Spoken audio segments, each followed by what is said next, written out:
forse sbagliamo, ma non li compriamo, non siamo abituati, ecco.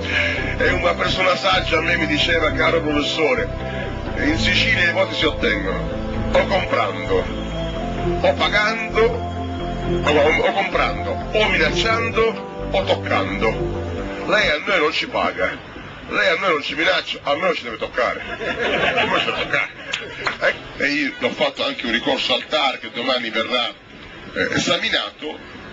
Hanno arrestato 2 presidenti di seggio, è la mia prima denuncia fatta il primo giorno, poi ho fatto altre 4 denunce denunziando altri 140 casi come questi primi 2, quindi diciamo avete modo di leggere notizie sui giornali, i giornali non rimarranno disoccupati nel prossimo futuro, ma anche ricorso al TAR perché io non posso consentire che sia messa in discussione in modo grosso o sofisticato, comunque messa in discussione la libertà e la segretezza del voto. Anche questo si chiama legalità, anche questo si chiama rispetto del principio di legalità, perché in un sistema democratico chi ha la maggioranza dei consensi ha il diritto dovere di governare e chi ha invece la minoranza ha il diritto dovere di fare opposizione, ma che uno invece abbia la maggioranza dei consensi e venga manipolato, costretto a fare opposizione, e chi dovrebbe stare all'opposizione manipolando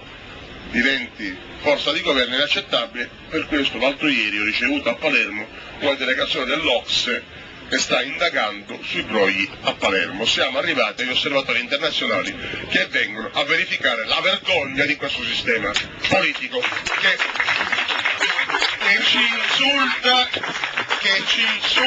quando difendiamo i magistrati, che ci insulta quando diciamo no all'indulto, che ci chiama giustizialisti quando chiediamo soltanto che le leggi vengano applicate per tutti e non si facciano più leggi ad personam e conflitti di interesse. Grazie.